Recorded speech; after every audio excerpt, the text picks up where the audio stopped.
This is Alex Shea with the Northwest Alliance for Clean Transportation, co-hosting with Nicole Rice from the California Renewable Transportation Alliance. And we're going to give folks, including presenters, a couple more minutes to join the conversation.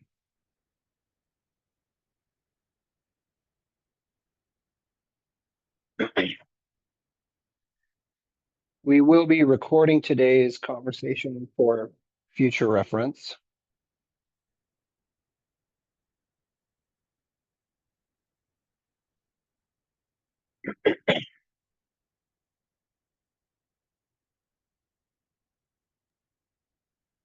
Jana's coming on, Alex. She was having a little bit problem with the link. Thank you, Nicole. I appreciate that. And Sean from Daimler, welcome. And thank you for your readiness to support this conversation. We really appreciate it. Jana, welcome. And Sean Edgar, welcome.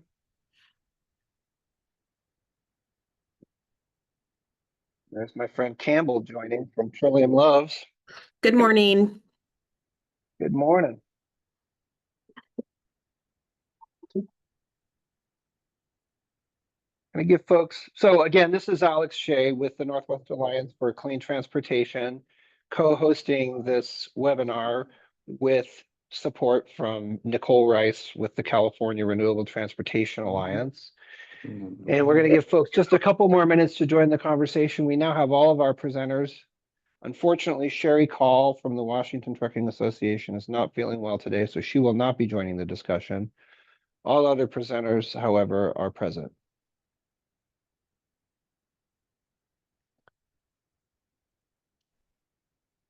All right, I think we're at a good starting point. So again, Alex Shea with the Northwest Alliance for Clean Transportation, co-hosting this event with Nicole Rice from the California Renewable Transportation Alliance.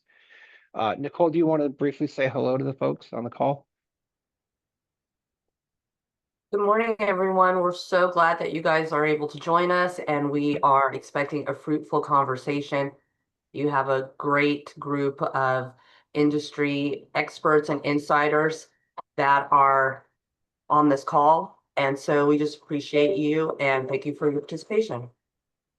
100%. Thank you for that. So I want to frame the conversation this way.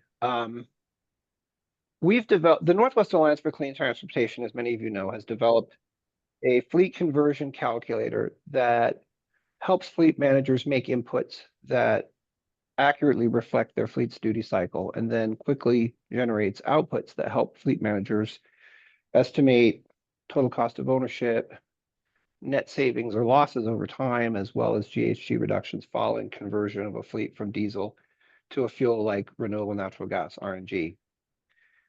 And so as we go to fleets with our fleet conversion calculator, fleets in the food processing industry, fleets in the refuse hauling industry, and we show them, for example, that by converting 25 tractors from diesel to renewable natural gas, RNG, they can save $55 million net over 25 years. You would think that that would be a slam dunk, but it's not a slam dunk. Because the first question that the fleet manager asks is this. They say something like, yeah, but can you guarantee that we will be able to both purchase and use natural gas internal combustion engine technology 10 years from now? And the honest, straight-laced answer is, I don't know whether you'll be able to purchase and use internal combustion engine 10 years from now. And then the fleet manager says something like, well, all right, then until y'all figure this out, we're just going to stick with diesel, and the conversation is over. And this begs the question, will we be able to use any type of clean internal combustion engine technology 10 years from now? We don't know the answer. And so that's really how we're framing this conversation. And so as a first step, I think it's really important to understand what the trucking industry has done to date to drive down emissions of both criteria pollutants and greenhouse gas emissions. And those contributions and those improvements are not insignificant.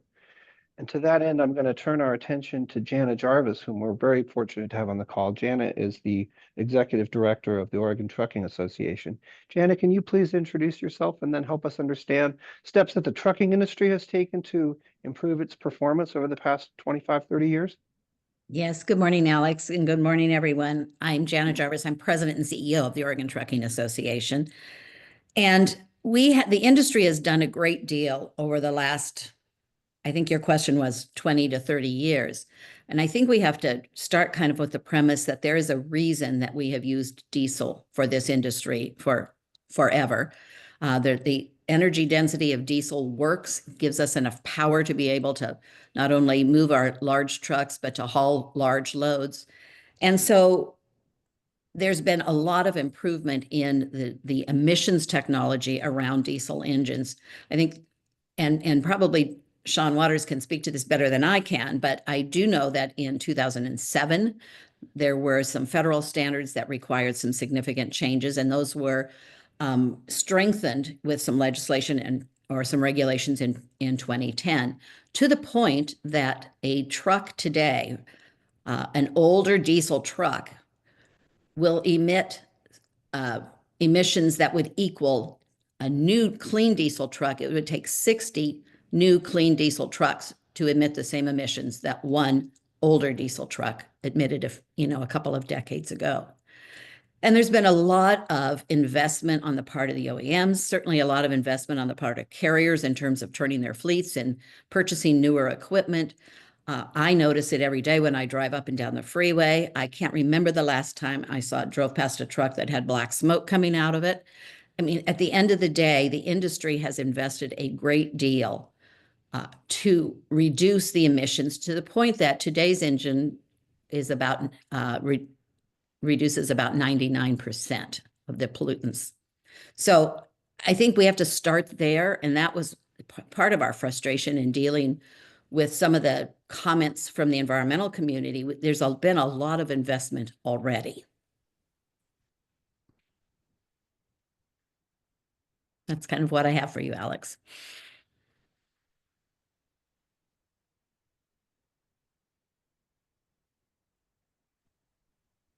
Yes, Sean, do you well, want to?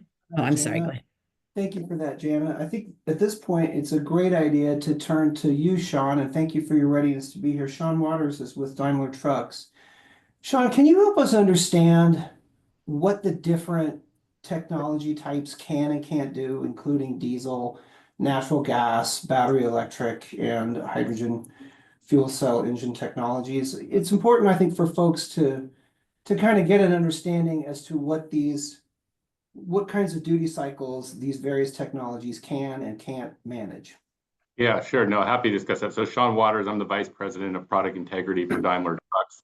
I'm also selfish. So before I answer that question, I just want to take 1 second to thank Representative Shelley Boshart-Davis and Jana Jarvis. For those of you who don't know, I mean, these two are obviously leaders within the state of Oregon and making sure that the trucking industry's needs are heard. But they are actually making a difference in Washington, D.C. as well, and educating people on the needs of this industry. And this is a complex industry, involves many different types of products, and I really just personally appreciate their leadership and their voices being heard. And so thank to both of you. Now I'll answer your question. So the most important thing with a heavy duty truck, trucks haul 73% of all freight in this country, and you might even see estimates up to 80 to 90%. But the most important thing with a truck is that it has to be able to do the job, right? You can't buy a truck just because you want an electric truck and you want to help the environment, or you want to buy a natural gas truck or renewable diesel or renewable natural gas, right? The most important thing is can it do the job? And then also equally important is, can you make money doing the job? Those two factors, without it, you won't have a truck on the road at all. So what can each of these things do? It just depends. So a diesel truck can do everything. There's not a single job that a trucking job that a diesel truck can't do today. As Jana said, highly efficient. The invention of the SCR after treatment systems was a game changer from an emission standpoint. Not only most trucks on the road today are about 98% more efficient than they were in 2010. I'm proud to say that a Freightliner Cascadia with a Detroit diesel engine is even 50% below the federal standard today. So in most of our applications. So we've made tremendous progress in this industry and continue to make tremendous progress from an emission standpoint.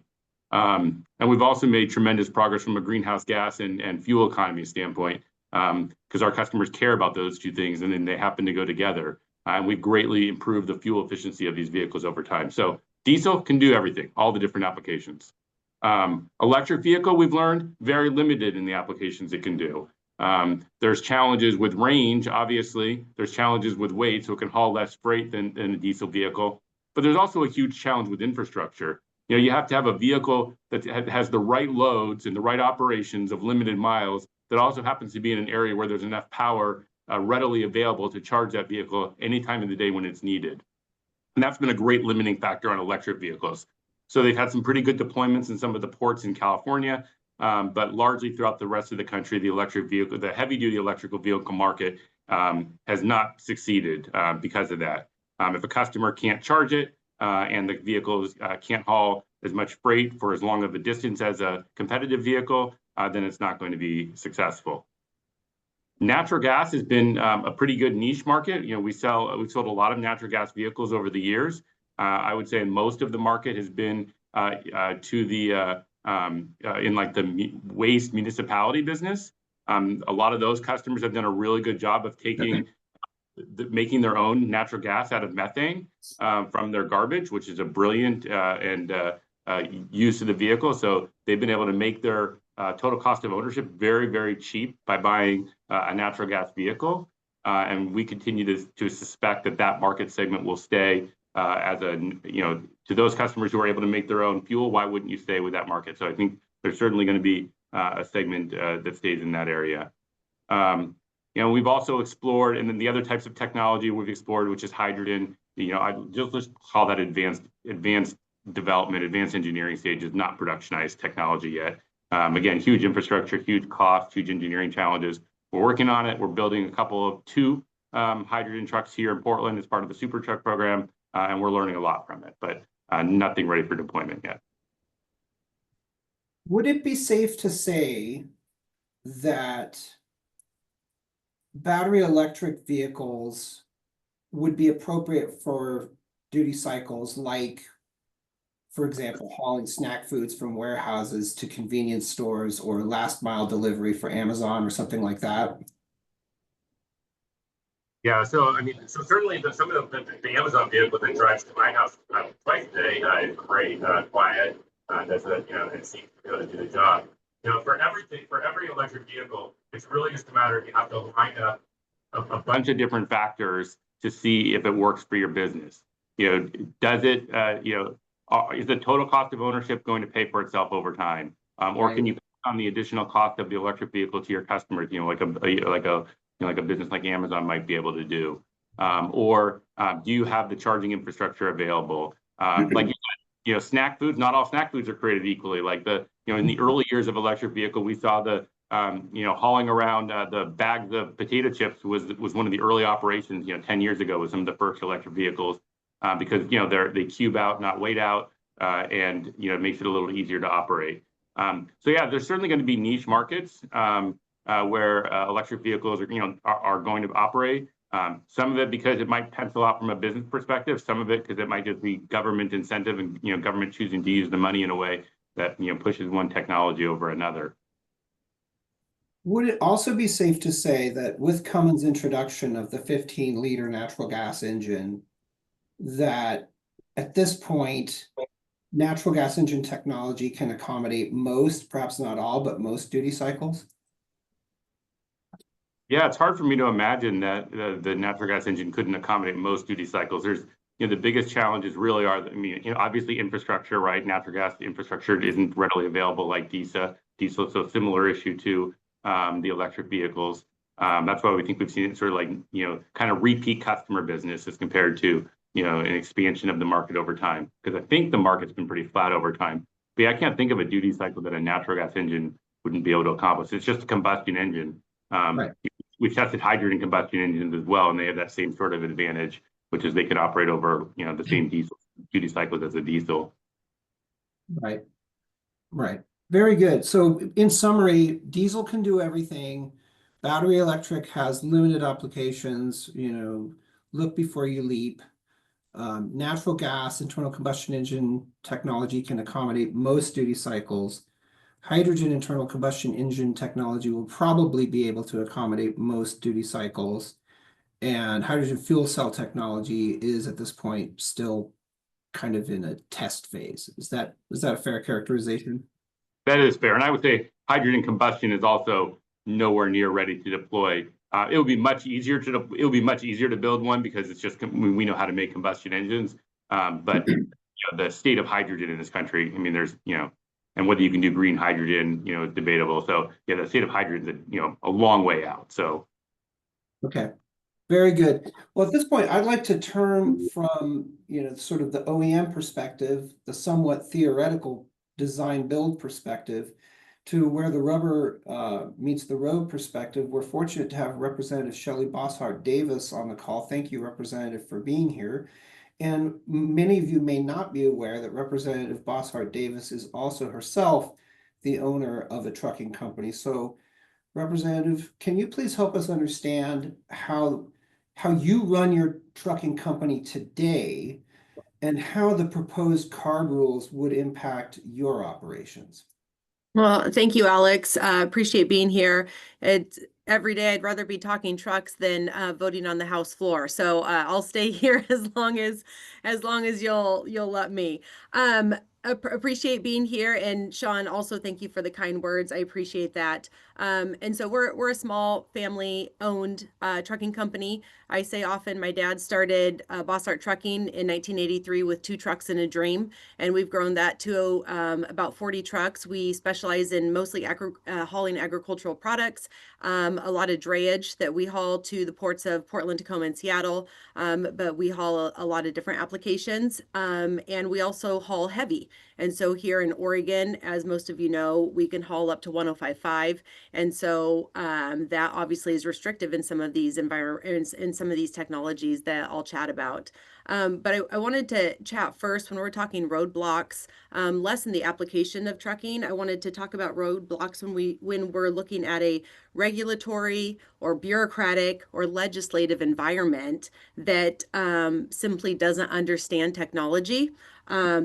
They can't support it because they don't understand it, and they're also not flexible. And so one of the things that we're seeing as we as an industry is talking about these different technology options, whether it's natural gas or battery electric, diesel, when in politics in Oregon, it's only electric. There's no ability to have a conversation scientifically about what works in different applications.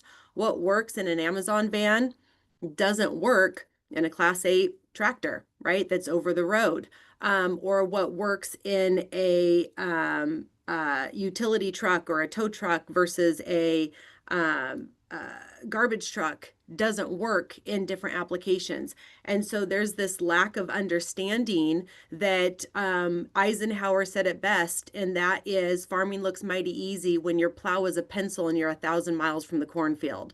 And so as we're working with DEQ or attempting to, trying to work with legislators and DEQ, our Department of Environmental Quality, you're seeing where they're offering you these spreadsheets, or they're offering you these credit schemes, or they're telling you this is what's working, and they simply don't understand. And so I think when we're having these conversations that us in the industry can actually debate, the merits of different technologies and duty cycles and what works, I think we have to realize and understand that the people that are regulating this and offering rules and investment don't understand the industry and certainly don't understand the science, and there's not a willingness to work within those constraints. So I think that as we're discussing this, I think the regulatory and bureaucratic and legislative environment are some of the biggest roadblocks to adopting the best technology moving forward, period.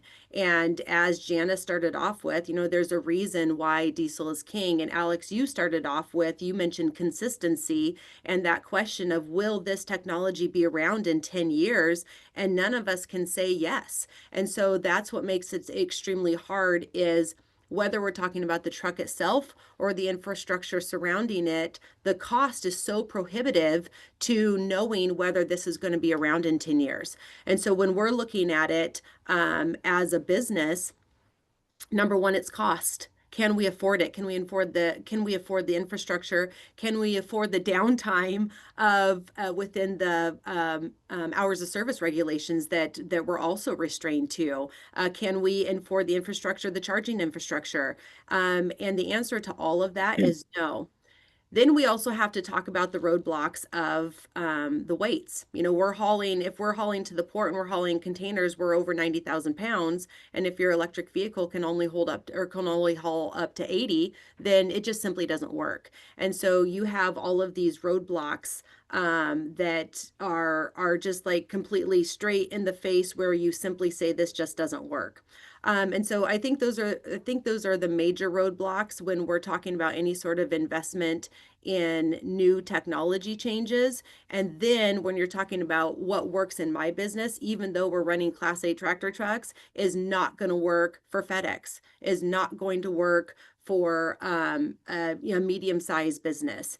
And I'll point out, when we go back to, and I started with politics and I'll end with politics on what I'm saying now, is you have Sean and Daimler being massive in the industry, leading, spending millions and millions of dollars in R&D in the state of Oregon, in Portland, spending so much money and trying to be part of the solution.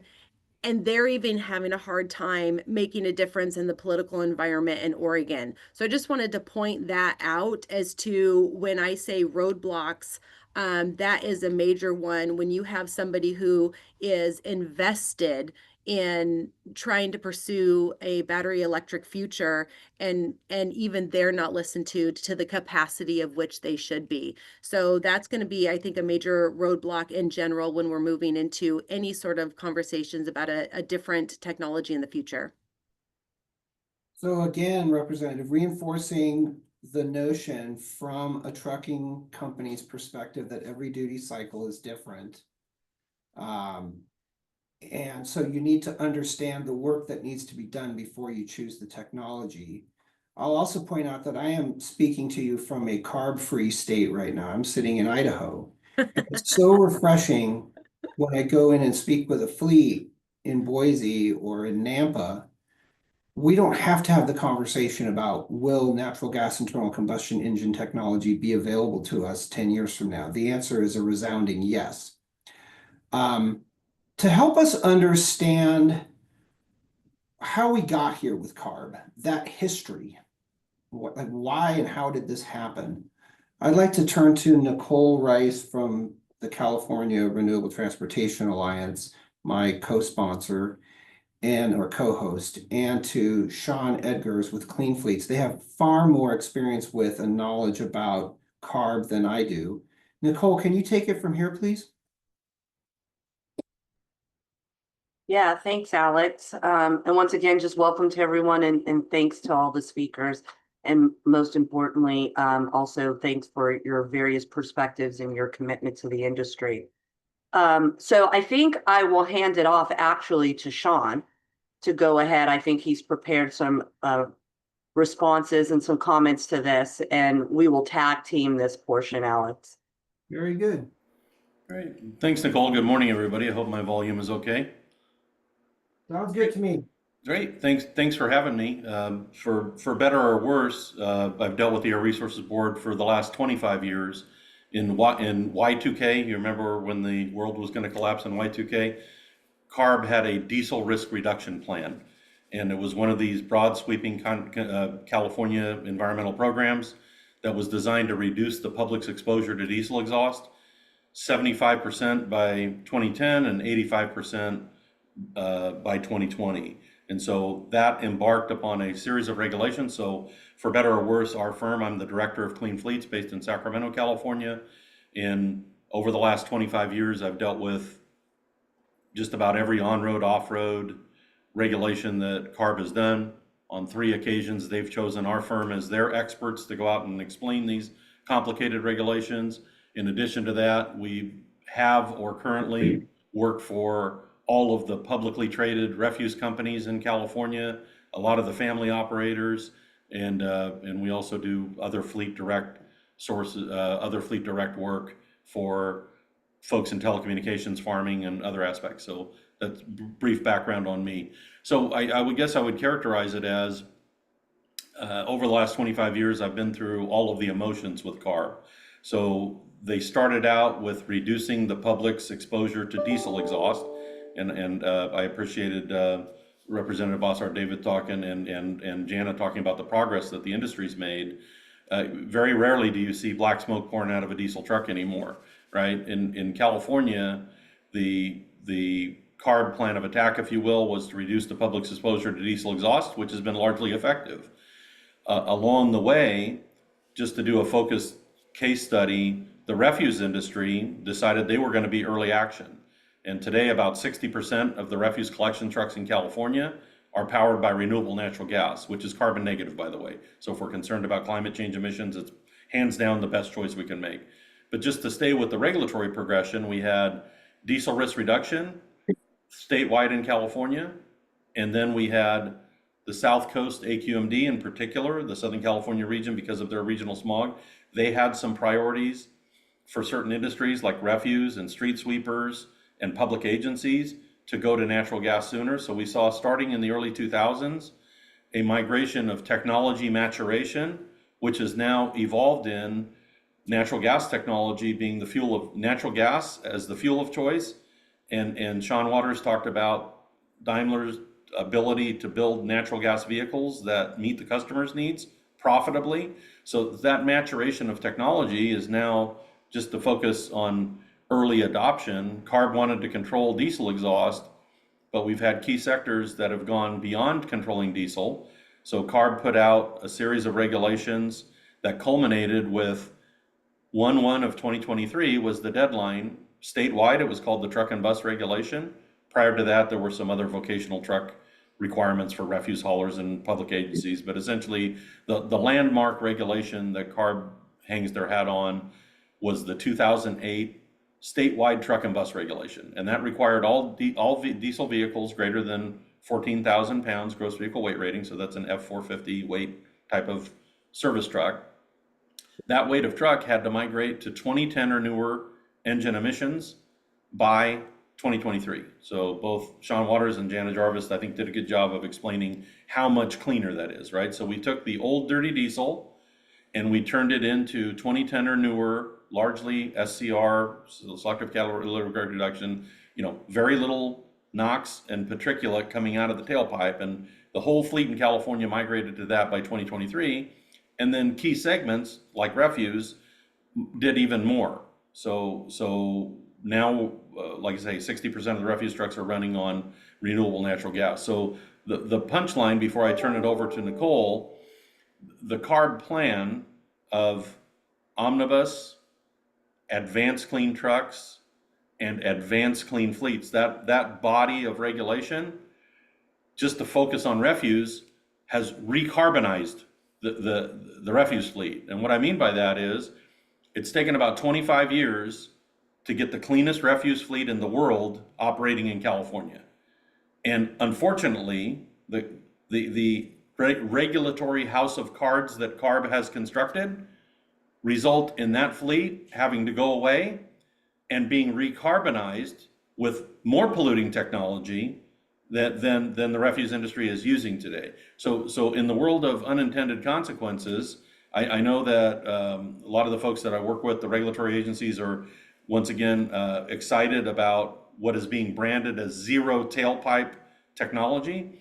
But on a life cycle basis, what we found is that despite the refuse industry and others trying to engage with the regulatory agencies, specifically CARB, to create a pathway for the cleanest renewable natural gas fuel that's available on the planet today for heavy duty trucking. Unfortunately, these three combination of omnibus, ACT, and ACF have created the circumstance where we now have to take the cleanest fleet, like a refuse fleet, and recarbonize it by going to battery electric technology or hydrogen fuel cell technology that at the end of the day doesn't provide the same life cycle greenhouse gas benefits that the state of California says they want. So with that as kind of the intro, maybe I'll pause there, ask Nicole for a little bit of her perspective, but I guess I'll close this regulatory segment by saying, one, I've been through the emotions over the last 25 years working for fleet owners that are investing very heavily. They're buying the technology that Daimler is spooling up, and they're trying to implement it in their fleets, and they're serving local communities like yours with pretty much unlimited trash service for, you know, $50 a month. Everything you want to throw away is out at the curb for $50 a month compared to your $150 internet bill, right? So with regard to value for service, the refuse industry has really been out front on environmental protection and on cleaning up their fleet. And unless we turn this dynamic around, as Representative Bossart David talked about, a little bit of the different politics that actually don't result in what we think we want, unless we turn that ship around a little bit, we're going to take a fleet like the refuse industry, throw out the stuff that they've developed over the last 25 years, working with their technology suppliers, and make it a more polluting fleet. And I don't have any reason to think, after having done this for 25 years, that the migration to zero emission vehicles, because of the infrastructure requirements, the duty cycle requirements, the battery technology, the recycling of the batteries, the mining of critical earth minerals, I don't have any reason to think it's going to take less than 25 years for the next great leap toward zero emission, zero tailpipe emissions. So that's a little environmental perspective, and maybe I'll turn it over to Nicole for you to wrap up this segment. Very good. Nicole, do you have anything you'd like to add to Sean's comments? Yeah, Alex, thanks. And I'm going to attempt to share my screen here. So hopefully that comes through for everyone. Very good. So if you all can see this. So I just like to use this chart because I appreciate visuals and infographics, and I like to be able to demonstrate to the broader public exactly kind of what the suite, if you will, suite of regulations that we're talking about. And this will kind of frame the conversation as we go into additional discussions. But as you can see, the three regulations that the truck industry deals with the most as it relates to CARB's zero emission strategy has to do with CARB omnibus regulation, which isn't necessarily a zero emission regulation, but what it is attempting to do is increase the stringency in emission reductions for combustion engines. So reducing that standard down to 50 milligram for NOx emissions starting in 2024. And that's really a requirement on the engine manufacturers themselves. This regulation was one of a small amount of regulations that did receive a waiver from the federal government right before the Biden administration left office. And that's going to be important as we continue our conversations this morning. Then you have advanced clean trucks, which is a mandate on the vehicle manufacturers and to a lesser extent on the dealers who are selling the vehicles to the end-use customer.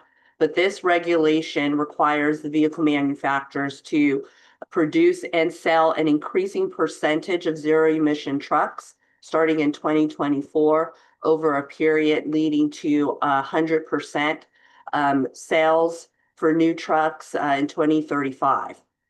This regulation actually has had waiver approval for a couple of years from the federal government. And then the last regulation is advanced clean fleets. This is a mandate on public and private fleets as identified in the regulation. And this is the purchase requirement. So while ACT is the demand side of the equation, advanced clean fleets is the ACT is the supply side of the equation. ACF is the demand side. So this is requiring fleets to purchase an increasing amount of zero emission trucks starting in 2024. And we'll talk a little bit about the fact that California had a waiver request pending with the federal EPA agency until they withdrew that request right before the Trump administration took office earlier in January. So again, I like to show this to kind of give folks a baseline from which for us to talk about these regulations and to better understand who they apply to and how they are a leg of a three-legged stool where they support and interact with each other.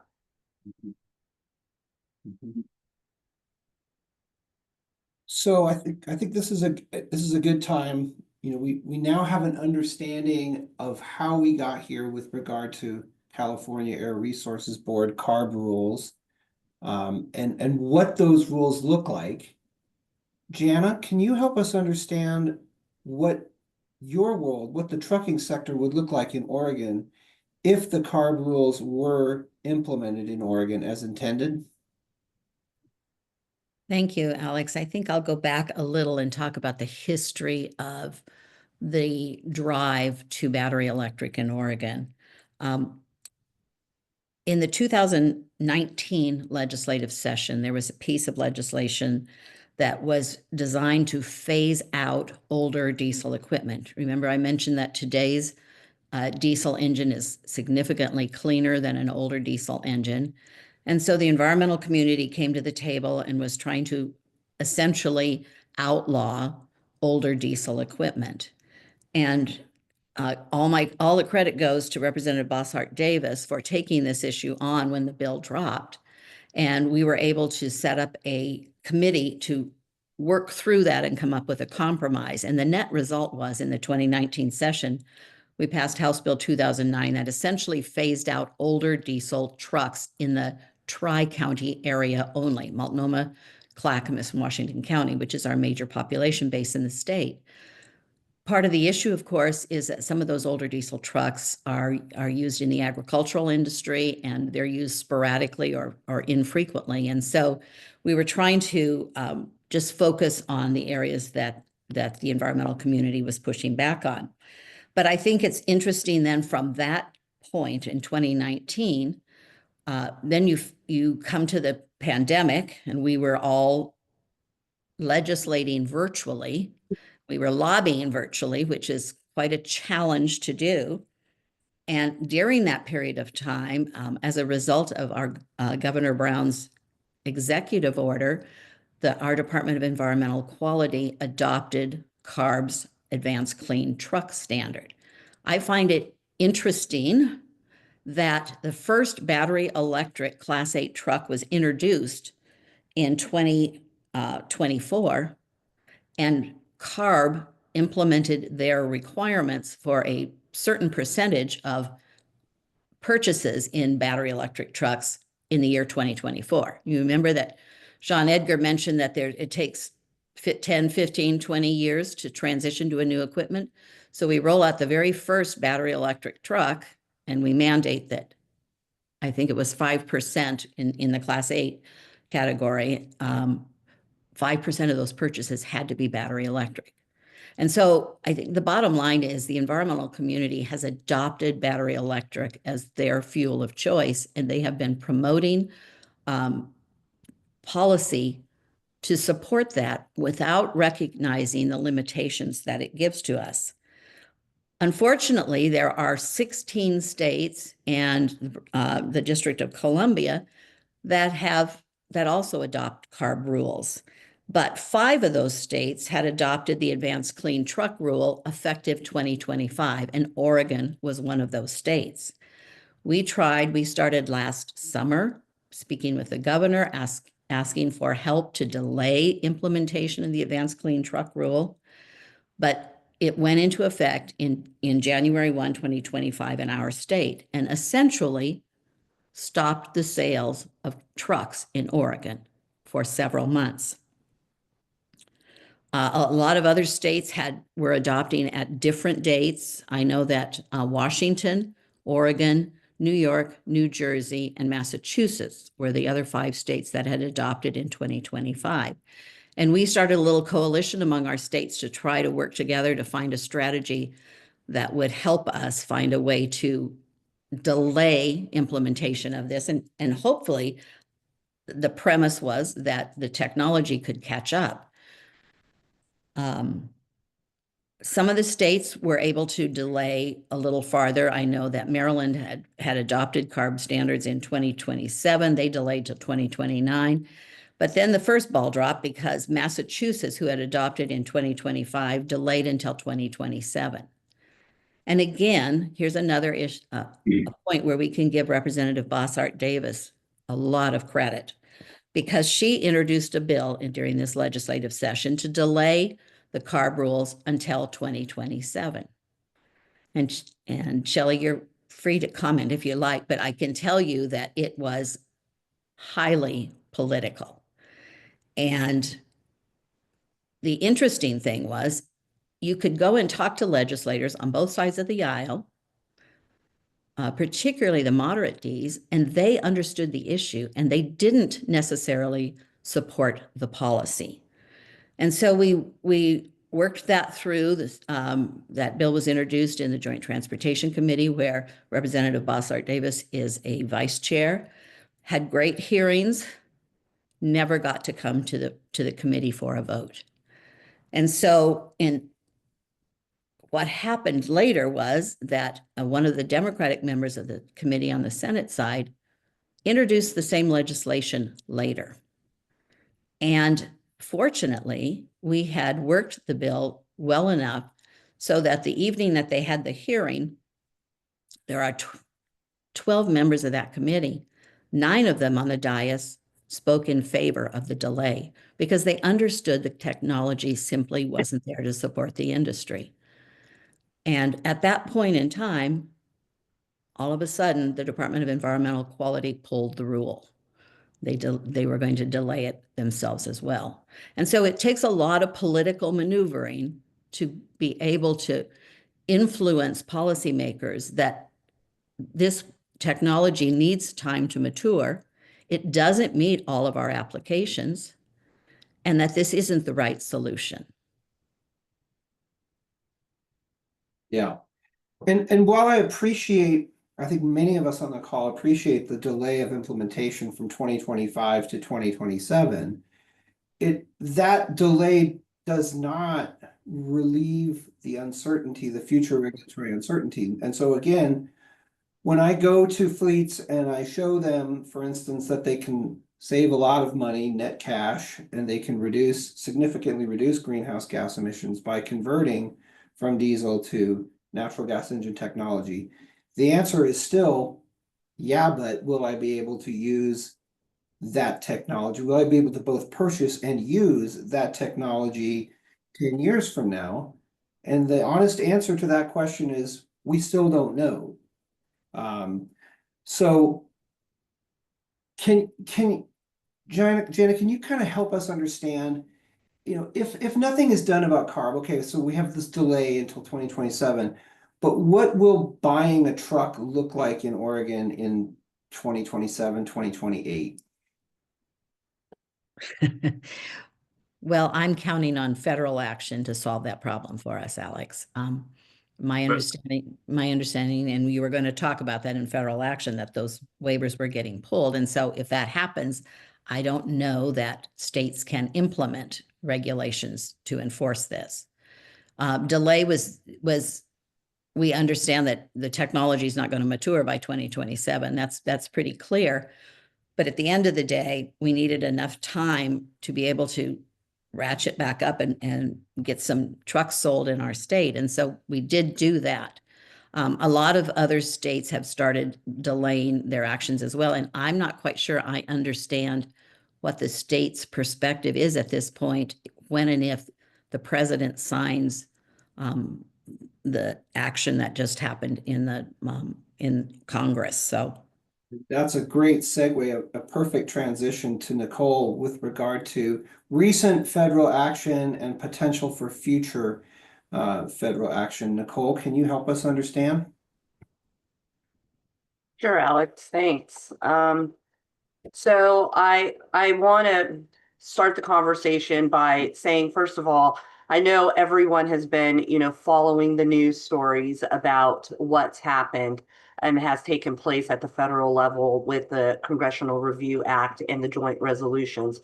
So I don't think I have to go too deeply into that background. We'll kind of look at what, kind of state of where we are right now, and then kind of speculate and discuss kind of where we think the actions will take us and what they will result in, and some of the questions that we think are outstanding as to whether or not we're going to get that certainty that everyone is talking about that is desperately needed in the market. So fleets feel comfortable about buying and making these huge investments and being able to operate them and getting the full value of those investments. And as we discussed here in California, all of this was really predicated on trying to improve air quality and reduce emission reductions. And we need to also remember that that is a main focus of this effort.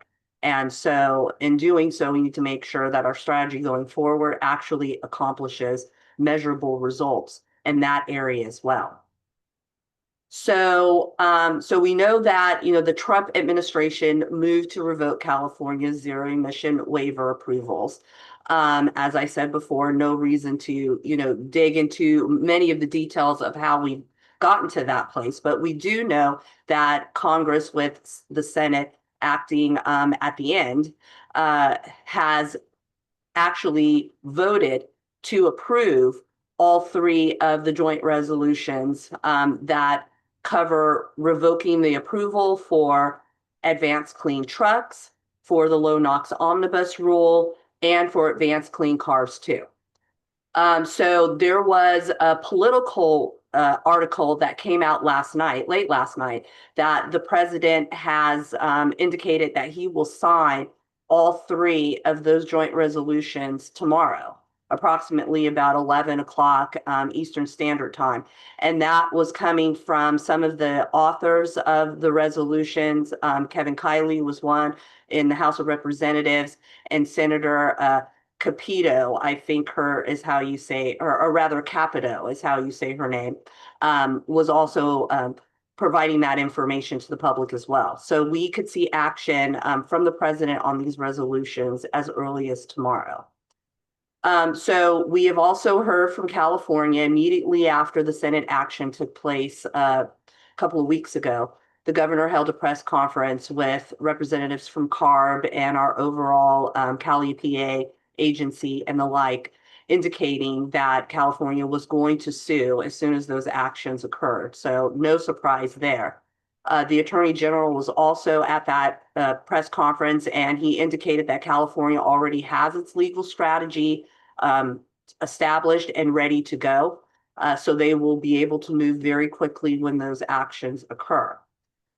Some of the things, outstanding questions moving forward from that point as to, when California does file is, first of all, what will that claim be? There's a lot of discussion around whether or not Congress could act on a waiver approval, whether or not that was a rule that could be that could be reviewed and acted upon under the Congressional Review Act or the CRA, or whether or not it was an order that was outside of, an eligibility requirement for that law.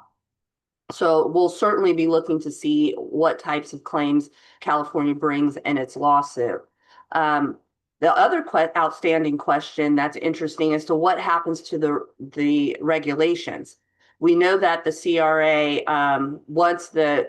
under the CRA, once those resolutions are approved and signed, that the regulation is not enforceable. But I could suspect that California, given the fact that it might anticipate a prolonged legal discussion, would want to keep those regulations intact and enforceable while it goes through this legal discussion. So I certainly believe that we could see a request from California to the courts to stay the action taken until the decision is made as to whether or not Congress acted legally under the CRA to review and remove these waiver authorities. There's also growing discussion about whether or not the actions by Congress under the CRA are reviewable by a court of law.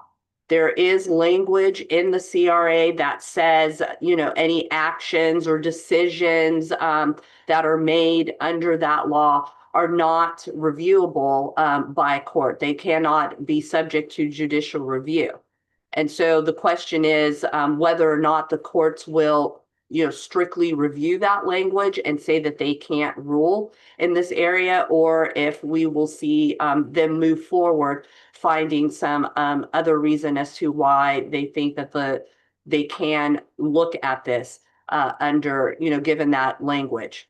The language really talks about, as I said, any actions or, decisions or anything made by Congress under the CRA, but there are and seems to be some precedent that does allow for constitutional questions that are related to the CRA to be reviewed by a court of law.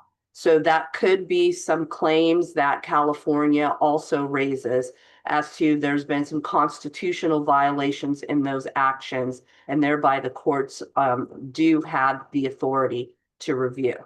So all of that is to say that there's a lot of, various different questions that could happen, and actions that could affect these regulations where they may not be immediately unenforceable. So that just adds to, again, the uncertainty that's in the marketplace and those subject to the regulations.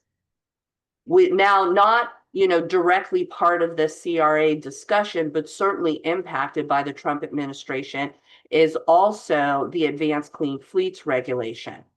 CARB submitted that waiver to the federal government, I think as early as 2023, but the waiver was never approved up to the end of the Biden administration. And even though that administration acted on other regulations by approving California waivers for those regulations, it did not act on approving the Advanced Clean Fleet regulation waiver. And so as a result of that, as soon as the Trump administration, or maybe a week or so before the Trump administration took office, CARB decided to withdraw that waiver. So I think that's interesting for folks to remember, is that the Advanced Clean Fleet regulation is not under this circumstance. It's not under that question. And so even though if the CRA actions do hold and ACT and omnibus waivers are revoked, the Advanced Clean Fleet waiver isn't. It has just been withdrawn.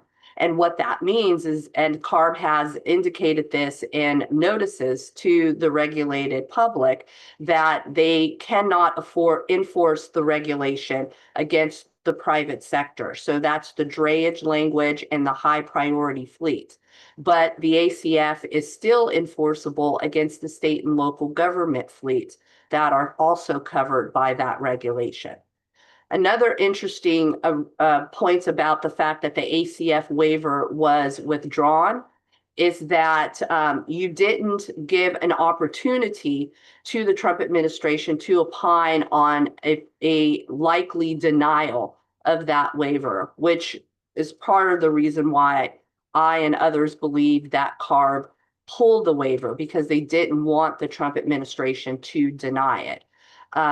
By allowing them to formally put words to paper about that regulation, not only would it have, drawn a public discussion about the values and opinions related to that strategy, but also it could have potentially put a precedent down on paper that other future EPAs might have been bound by in considering whether to re-examine and to reissue a subsequent waiver and approval of the Advanced Clean Fleet. Because California could, when you have a more favorable administration at the federal level, submit a waiver request for Advanced Clean Fleets, because again, it is not subject to the discussion related to the CRA. So just a little bit on the other side of that. So these regulations, when the resolutions are approved and signed by the president, the CRA also includes language that says that a future regulation cannot be introduced that is substantially similar to the one that has been revoked. Now, even though the fact that we're talking about waiver approvals versus the actual regulations themselves, I think the effect is the same. That once those approvals get revoked, then California would be limited in what it could reintroduce and therefore resubmit to the federal government for approval and future regulations related to these topics. So it'll be interesting to see, and when we get to the point where in our time frame where California actually has an opportunity to do that, what they will do. They also would have to more than likely go into and restart a formal rulemaking process to be able to even reestablish these regulations. So Sean, I'll pause there, Alex. yeah, Sean, do you have additional thoughts regarding the federal response as well as California's reaction to federal initiatives? Yeah, Alex, great question. Thank you. I think Nicole did a great job to summarize where we are federally. I would just add a couple different nuances. It seems, I'm not a constitutional lawyer, I don't play one on TV, but it seems to me that the ability of or the ability of other states to opt into CARB rules where the federal authorization for the CARB rules have been rescinded, revoked, vacated is going to be very limited, right? So the state of Washington has a statute on the books that requires the Department of Ecology to adopt CARB regulations that have received waivers. And although there were some legislative efforts, SB 5091, I think was one of those this legislative session that did not remove ecology's responsibility, if you will, to do that. It's pretty apparent to me that as this drama legal battle pursues, as Nicole indicated, about how the joint resolutions are implemented federally, it seems that the opt-in states like Oregon and Washington and those Northeast states and Colorado, New Mexico, it seems that they're going to have less of a leg to stand on when there are no formal federally authorized regulations for them to opt into. So that's one observation, that as this legal battle ensues and as ACT, Omnibus, or other regulations are removed, other states cannot opt into them under the Federal Clean Air Act because they don't have a Clean Air Act authorization. There's one other nuance I would add, that the Clean Truck Partnership Agreement. So in California, CARB and the OEMs point to an agreement that they released in July of 2023. And I think it's more germane to, in that agreement, the OEMs and CARB stipulated that regardless of federal authorization, that the OEMs will continue to produce and bring to market zero emission vehicles. And there was some flexibility provisions for the omnibus regulation that Nicole summarized, of the clean combustion standards, if you will. So those two regulations were married by the Clean Truck Partnership. Both CARB and the OEMs point to that Clean Truck Partnership as a guiding document for continuing in California to make the production and eventual sale through the dealer network, is the way the OEMs are doing that. So that Clean Truck Partnership, one, is still in effect. Two, is also being litigated. Some may be aware of the state of Nebraska as an example, recently filed litigation indicating that Clean Truck Partnership Agreement has some anti-consumer aspects to it. So I think that litigation is also going to continue. And I don't think any of the folks on the call negotiated that agreement or can maybe speak to how that might be modified over time. But I could just tell you that it seems like the CARB opt-in states are going to have fewer options as the federal agencies and the CRA that Nicole mentioned take an impact. It sounds like there's going to be no opt-in opportunity for Oregon and Washington to blindly adopt CARB standards. And it seems like within California, the Clean Truck Partnership Agreement itself is in question. So either it's going to be renegotiated and the OEMs and CARB come up with a different deal, because the current deal doesn't seem to be working for the OEMs either just in the public setting. The major OEMs have said, well, gee, it's here for now, but subject to reworking. So this within California, the Clean Truck Partnership is one. Both parties say that it's still in effect. Unfortunately, the consumer, the fleet owner, wasn't included in any of those decision making, but that's different subject. But Clean Truck Partnership, CARB, and the OEM say is still in effect, and also being litigated by Nebraska and other states to try to get it removed in California. So that's just a little bit of additional perspective to add to the fine review that Nicole gave. And Alex, can I just add a couple of more things? Thanks so much, Sean, for that. I will say one thing in response to what Sean said about the Clean Truck Partnership Agreement is that even if that agreement does stay, I agree with Sean that additional review of that agreement is going to have to ensue, because whether or not it can address the issues that we're seeing in the marketplace, whereby combustion product is limited because of the zero emission sales mandate, is still left to be seen. Because those are inherent issues and challenges within ACT itself. So how the agreement addresses those concerns, even with the regulation gone, is still left to be debated. And in fact, there are additional amendments that California is attempting to take to ACT that they will be having a public hearing on in July. I think it's July 27th. And it's part of the reason for doing that is they're trying to make sure that, at least on the agency side, they are keeping their commitments to the industry side as part of that partnership agreement. So that's one aspect. The other thing is this concept of an indirect source rule. So California is also looking at that, absent the ability to implement or continue to implement the regulations. They're looking at other avenues to move forward with this zero emission technology strategy that does not require a federal waiver. An indirect source rule is a way by which to do that, which means that you can control the type of technology, truck technology and vehicle technology that is being utilized and purchased through its relationship and integration with stationary sources like warehouses or malls or shopping centers.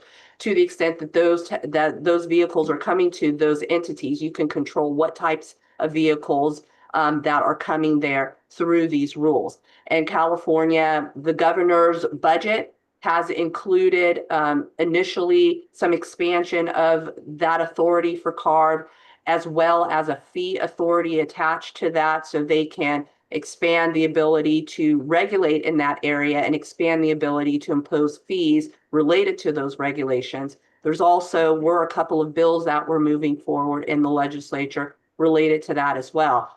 Fortunately enough, those conversations, at least with the legislative measures, have ceased, as we have been able to successfully stop those bills in the legislature before they even got to a floor vote. However, it still remains to be seen as we are negotiating the final points of our budget, which has a constitutional deadline of this Sunday, June 15th, to be passed, as to whether or not those discussions kind of rear their head again in the governor's budget proposal. And then lastly, I wanted to say that at the federal government level, there are still a couple of bills that are moving through the process to address California's authority to be able to set regulations and laws that are more stringent than the federal standard, and also looking at eliminating the ability for other adopting states to enact what California does. So we still have yet to see whether or not California will lose its authority entirely, and with that, the ability for other states to adopt its regulations as well. And I think that's a great time to transition to what the state's responses will be to both activities in California as well as federal actions. Jana, what will you and the Oregon Trucking Association be doing over the course of the next 18 months to try and ensure a future ability to both purchase and use clean internal combustion engine technology moving forward? Good question, Alex. We're going to continue to try to educate policymakers that the industry has already invested billions of dollars into cleaner equipment, and that the technology, the battery electric truck technology, is not advanced to the point that it meets all of our use needs. But I would ask Representative Bossart Davis to comment on that as well, because she's right in the center of the storm. Drew, is Representative Bossart Davis available to comment? Sorry, she's still down on the floor. Okay. I'll try to I'm bring her sorry. back up here. Okay, sorry, Drew. I didn't mean to put her on the spot, but I think at the end of the day, Sorry, she's, yeah.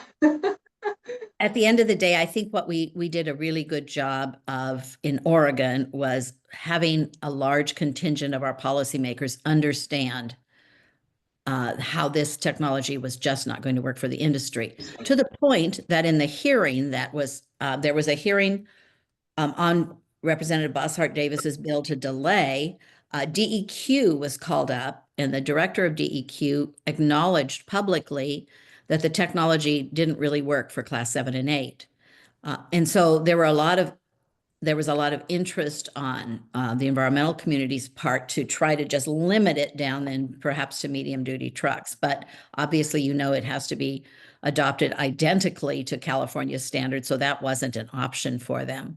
So I think even the agency itself has started to understand that there are some limitations. I had a conversation with the governor about it. I think she certainly understands there's some limitations, but I don't know who will be making decisions 5 years from now. And so I just think we have to be vigilant in promoting what we are doing for the environment today and what we're going to be doing for the environment in the future, because for some reason we have been categorized as being a dirty industry. And we are underappreciated as an industry. And that's another issue that I have spent a lot of time trying to educate people on how important trucking is to the economy and to their everyday needs. And it was very clear to the public during the pandemic, but their memories are short-lived. And so I think we need to go back to really trying to promote that the industry has invested billions of dollars into technological improvements, that we are not responsible for killing people that live along the freeway, which my environmental friends like to say with great frequency, and that we need to use technology that works for us. And maybe Sean Waters, you've got something to add to that, because I think we're in this together. I'm very grateful to Sean for all the work he has done to try to help policymakers understand the limitations of moving to strictly battery electric. Yeah, thanks, Jana. The greatest environmental benefit that we could have in Oregon, Washington, California, and the rest of the country is to replace old diesel trucks with new ones, full stop. Right? I mean, today's trucks, as we said at the very beginning, we started off, and we'll say it again, 98% reduction in NOx and PM from pre-2010 engines. And anything we can do to get those old diesel trucks off the road, whether it's with new natural gas vehicles, with new diesel trucks, both of which can operate on renewable diesel, renewable natural gas, or even traditional diesel and natural gas, that is going to be a huge environmental benefit. And we shouldn't let perfect. If you believe electric vehicles are perfect, you shouldn't let perfect be the enemy of good. And in this case, I think it's gotten in the way. The second thing I'll say is that we still do have we still do have federal mandates. Ironically, we have a fuel economy standard or a CO2 standard from EPA still on the books for greenhouse gas phase 3. That is a zero emission vehicle mandate starting in 2027. Now EPA has indicated that they're going to modify that rule, and I have every expectation they will, but still is on the books today. what we have to answer the question as to what's going to happen in Oregon, I actually think the path is pretty clear in Oregon. Oregon's, once the president signs the Congressional Review Act, if you put all the legal stuff behind, Oregon has lost the ability to enforce the advanced clean truck rule, and we believe we believe it's going to that's going to hold up. We believe that the Congressional Review Act is the power of Oregon to adopt into California's regulation came from Congress, and so if Congress made this decision, which they obviously did, and the president signs off on it, we think that they probably have the power to undo that authority. And so in Oregon, we expect to sell our new clean diesel engines, vehicles with clean diesel engines at NOx levels below even today's federal standard. And we think that's good for the environment. We stalled selling vehicles in Oregon because we had to sell a certain number of zero emission vehicles in order to sell those diesel vehicles. Now that's no longer in effect. And it opens up gives the opportunity for customers in Oregon to choose which technology they want. And I will say, we've invested billions in this technology. We're the largest truck manufacturer in the United States. We have 40% roughly of market share of Class 8 tractors. We offer vehicles in natural gas. We offer vehicles in diesel. We offer them in battery electric.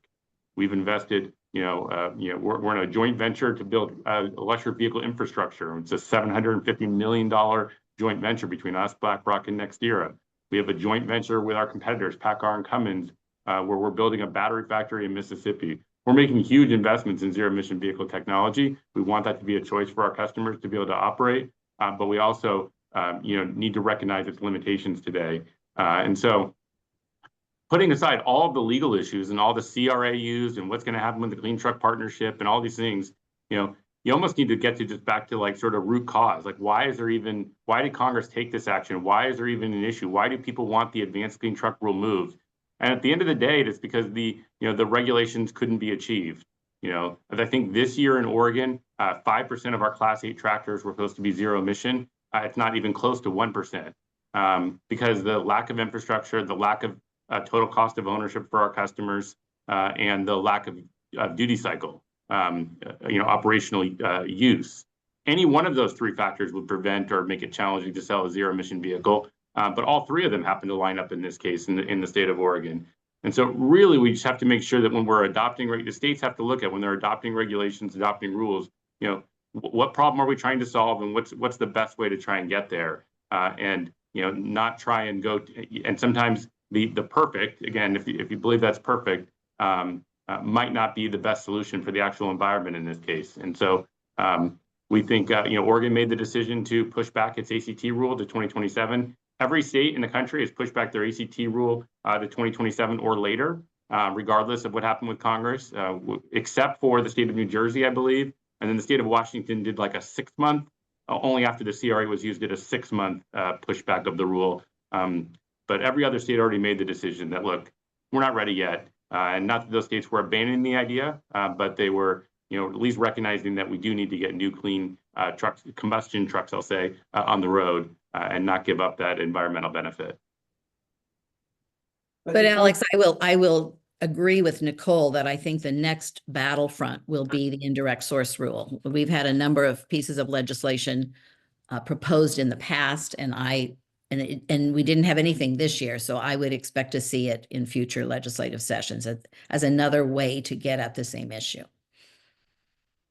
But if I understood your comments correctly, Sean, and thank you for your remarks, you expect that the CRA will hold, that it will, the legal challenges will not stand up, and so therefore we should have an expectation, not a certainty, but an expectation that the ACT rules will not be enforceable in CARB compliant states. Is that a fair characterization? Muted myself. Yeah, obviously we don't know, what the legal challenge is going to be and what the basis of it is, and we won't be involved in that. But we've started selling trucks already in the state of Oregon. The way the ACT rule works is we don't have to calculate credits until the end of the year. We can carry over a deficit to the next year. But based on that, and then based on our expectation that the CRA would be signed, we've opened up the market in California again. without requiring dealers or customers to buy zero emission vehicles. So certainly our expectation is that that this action is, we follow the law as it's written, and so that as of when the CRA is signed, that will be the law of the states, and until we know otherwise, that's what we would do. Very good. Sean, do you have any additional comments? No, just happy to answer questions from the attendees, Alex. Thanks. Great. Drew, is Representative Bosshart Davis available yet?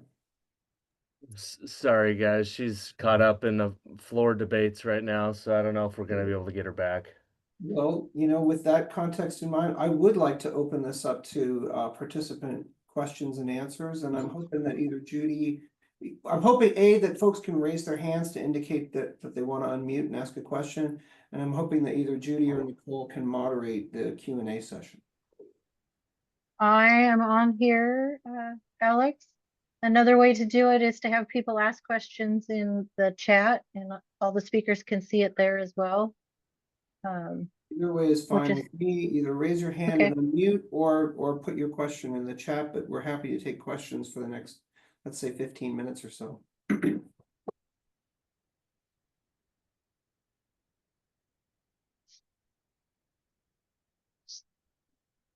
I guess my question, just to kind of kick off the Q&A session, is this. When I'm talking with fleet managers about prospective fleet conversions, in my case, from diesel to natural gas, can I say with confidence that their investment in natural gas engine technology, so the additional cost of the truck, the additional cost of the fueling station, and potentially the upgrades to the maintenance bays to accommodate a fuel that floats versus a fuel that spills, can I tell those fleet managers that they can feel secure in their investment in natural gas engine technology, or is there still a question mark looming over that issue? Alex, Sean Edgar, maybe I'll take a stab at it. ACF was the requirement in California that required fleet owners, and those were specific fleet owners, private fleets of 50 trucks or more, and then federal fleets, and then Nicole mentioned drayage trucks, although drayage trucks, they had to go down to truck one, right, in getting rid of their older technology and getting into zero emission. But, California, with ACF, it was modeled in two different flavors. The first flavor was useful life. That was option number one, which said the vehicle's useful life is defined in state statute as minimum of 13 years up to a maximum of 18 years. Or after the 13th year, after it hits 800,000 miles, it's hit the end of its useful life. Option two was a more convoluted phase-in formula that ended in 2042 with percentages per year of fleets having to comply. And the reason I bring that up is it seems to me that one, the ACF, which had the fleet mandated compliance schedule, I was very encouraged to hear from Sean Waters that Daimler seems to be adjusting and not the terminology I used, which Oregon DEQ objected to. I called it force feeding, essentially, that the dealers were left with no other option than to say, hey, customer, if you want to buy clean combustion, you got to buy some of these zero emission vehicles. That dynamic, I appreciated Sean's comments that Daimler apparently is removing that requirement from their dealers, and it sounds like hopefully other dealership groups will, other OEMs will follow, and other dealers won't have to do this force feeding, as I call it. But just to focus on the ACF requirement, if ACF had a 13-year useful life provision, and just doing the math a little bit, it sounds like the current administration, which will be in office until 2028, the end of 2028, so potentially there's a new administration coming in 2029, and even just playing the what ifs, if this Congress permanently removes the ability of California to continue to do more aggressive standards, then that might have some impact beyond 2029. But it seems to me the earliest date that California could come back with an ACF style rule to compel fleets to buy only zero emission would be something like 2029 would be the earliest date they could apply to the EPA administrator for a waiver. So it seems like you have pretty smooth sailing between now and the end of the decade. And just to stay with that for a minute, if you play that chess game out, you know, and an ACF style rule does come back in the 2029 timeframe, my belief is that, you know, CARB already modeled it after this 13-year provision. So it seems to me that a fleet that's operating internal combustion, whether that's natural gas or diesel, has fairly clear path to know that an ACF style rule 1 can't be done in California really before the end of this decade, which means that opt-in states could not opt in to a California rule that can't be adopted until at least the end of this decade, right? Or seek federal approval. And so it seems to me we've got a pretty clear path to say that fleets that want to continue to operate on internal combustion, if the OEMs are making it and it's legal to buy in your state, then I don't see any reason that it's going to be.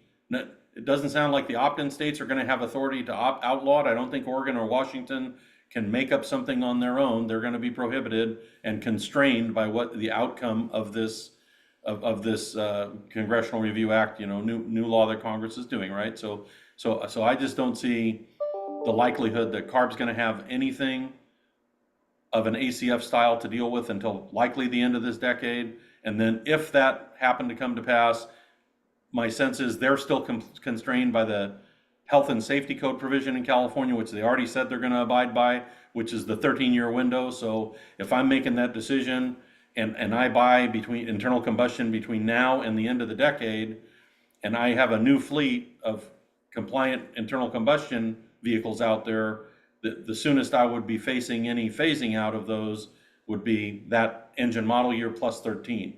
So I buy a 2028 model year vehicle, I'm going to have to worry about it out in 2041 would be the new CARB deadline. So I think there's a little bit of a, I would say, comfort zone. Once again, not a lawyer, don't play one on TV, but just adding up when an ACF style rule could get done in California to allow other states to then opt into it, to ban fleets from getting out of, or to require fleets to get out of their internal combustion.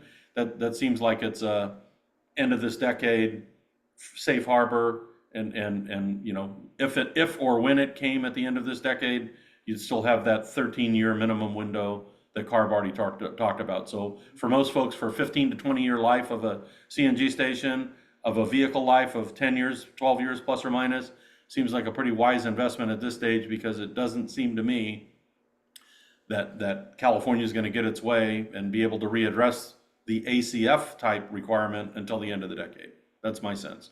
Yeah, and Alec, if I can just add a little additional information to that. First of all, I want to say I definitely agree with what Sean is saying as far as the calculations concerned, when we could at the earliest see some action. But in addition to that, because California cannot enforce ACF against the private sector fleets, I'll call it, as an umbrella, to name all the different ones that would fit under that. They are taking action as a result of lawsuits that they have, you know, settled, again in air quotes, because the settlement, I'll say, is pending, you know, this action that CARB has identified that they will take, that they are going to take steps to formally repeal those portions, the high priority fleet and the drayage portions of ACF. So, and they're going to start that, I think it's October 31st of 2025. They'll start that process, and then it'll conclude sometime in 2026, like late summer of 2026. So when that happens for the private sector, I would suspect that CARB would have to do a complete new rulemaking in order to develop some type of mandate requirement for purchasing zero for those fleets, because they will be essentially out of the regulation at that point. So that is additional time that would need to be taken, that could delay this even further. Very good. Well, so it seems like it seems as though we have a degree of certainty that investments in new clean internal combustion engine technology, and so in my case, natural gas, will be safe investments at least until about 2040, and perhaps even longer than that. So that gives us more of a runway and more of an assurance to offer to fleet managers moving forward. We've got, aside from presenters, we've got about 20 folks on this call, and I know that Judy is inviting questions. You may either raise your hand or you may type your question in the chat box. I'm going to give folks about a minute to do that. And then if we get some questions, we're happy to address those. If we don't get any questions, I'm going to ask each panelist for their sort of 30-second wrap up, primary takeaway, that sort of thing. Still looking for questions, but that window is going to close very Hey, soon. Alex. Yeah. I have a question. This is Michael. Mine is more so in regards to, I guess, I don't know if you call it the phase 3 emissions ruling with like the EPA that they put in place in the Biden administration. I think that's currently under litigation right now. But the question pertains to like, what is the thought around?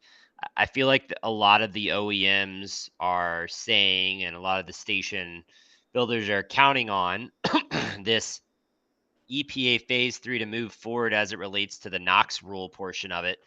And that a diesel truck is just like magically going to go up $30,000 just in order to be able to meet the NOx emissions requirements.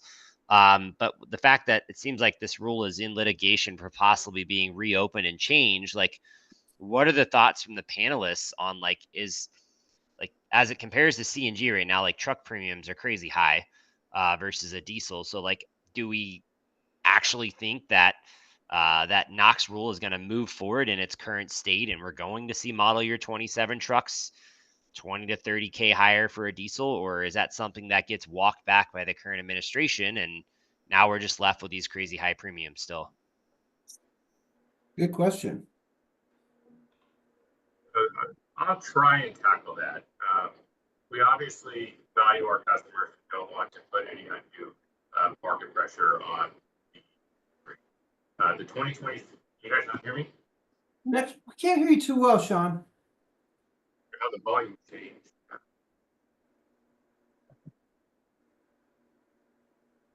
Not really hearing you. It There you sounds go. like the mic is like coming maybe through your computer or something like that. I don't know. Like, I can hear you. I just turned up my volume.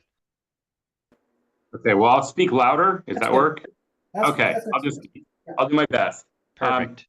So first I'll say that the 2027 engines, and I think this is true for all the OEMs, engines and after treatment systems are designed, being tested, validated today. We're 5-6 year programs to get them ready for the marketplace. They're not something that you can just do overnight. I've not seen any rulemaking started by the EPA to change the 2027 NOx standards. There is definitely a cost of all new technology. I'm not going to comment on what the costs are, but not that high. EPA is estimated. I'll tell you, the EPA is estimated that half the cost of half or more than half the cost comes simply from the increased warranty period. And so we have heard some talks about maybe instead of like a stringency change to the rules, you could just do a simple warranty change that wouldn't require a technology change. That's something that can be done really sort of fast and easy by EPA without disrupting the market, and probably satisfy, so if you assume the costs aren't that high to begin with, aren't in that $30,000 range, and you could maybe make changes to the warranty provisions. I think you could see something like that.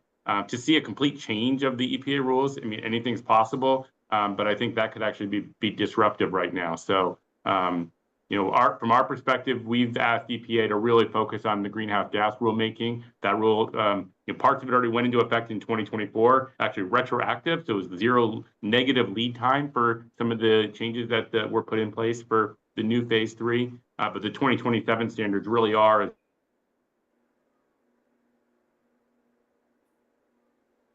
to that rule, so that we can get some certainty in the industry as to what our standards are for 2027. Gotcha. Thank you Understood. for that.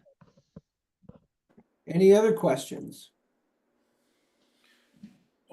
Yeah, Alex, if I may, just a quick observation, Sean Edgar. So, from the fleet owners and the associations of fleet owners that we work with, the consumer has to be considered, and the problem of these very stringent regulations being adopted in a vacuum without consumer input results in, Oregon's got 17,000 older pre 2010 Class 8 trucks running around the state that aren't being dealt with. The most polluting trucks stay on the road longer in the absence of technology that works, that's affordable, and we have infrastructure to support it, right?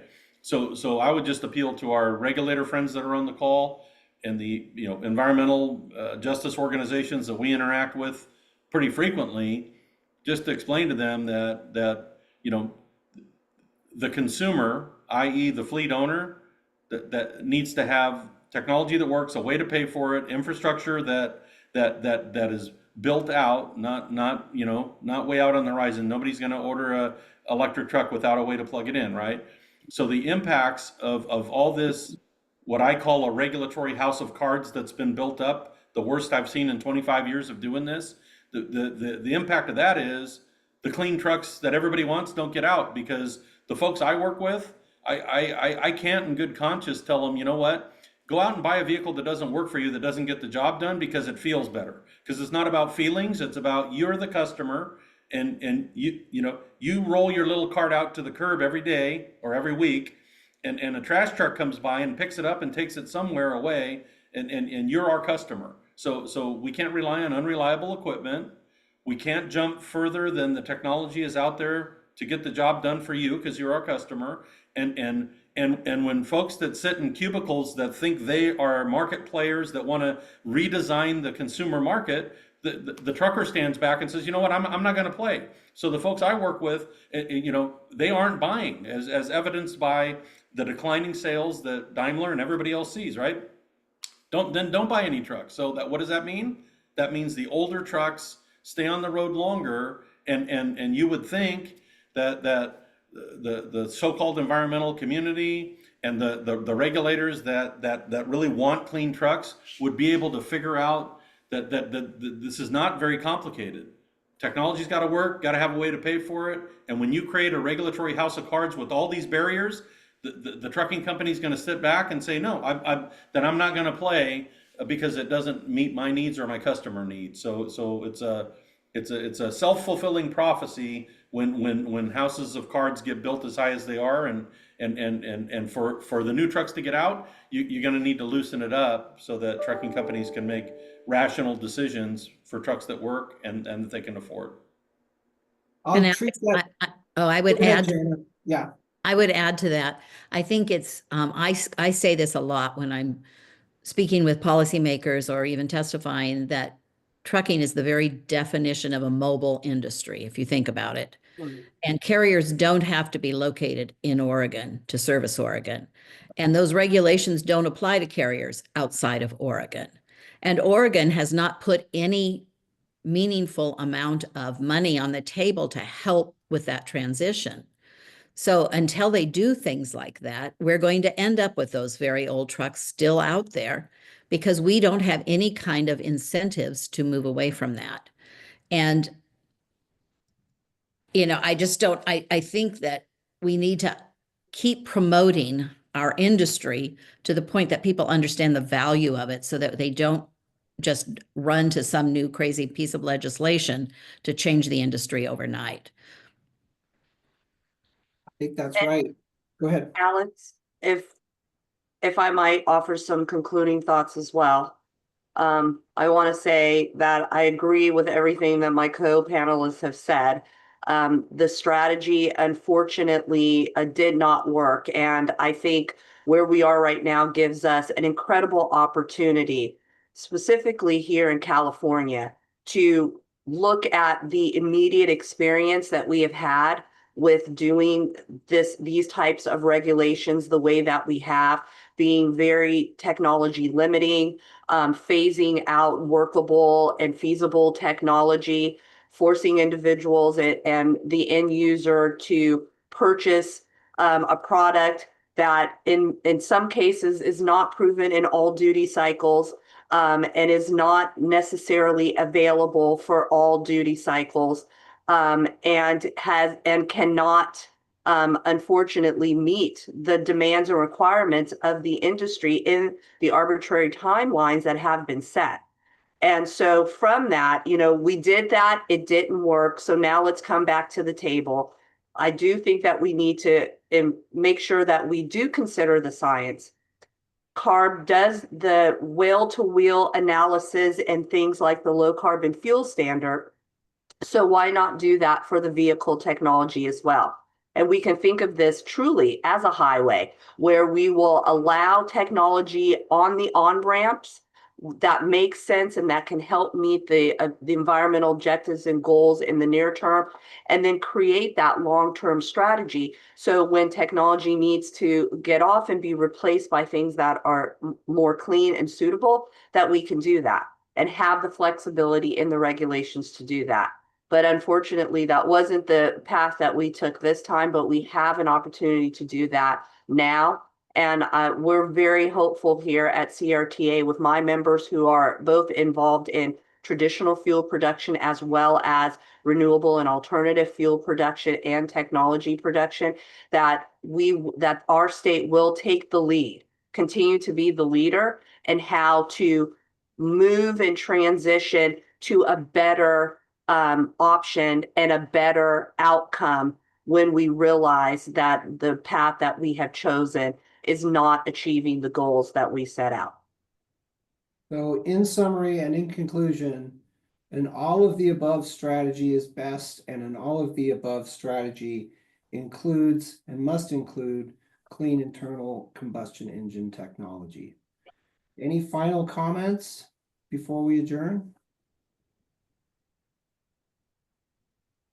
Well, I want to take this opportunity to thank all of our panelists. Really appreciate your input, appreciate input from everyone. Appreciate the folks that attended today's event. I want to thank my co-host, Nicole from the California Renewable Transportation Alliance. Again, this is Alex with the Northwest Alliance for Clean Transportation, and we're so glad that you could join us for today's conversation. Thanks, everyone. Bye, everyone. Thank you.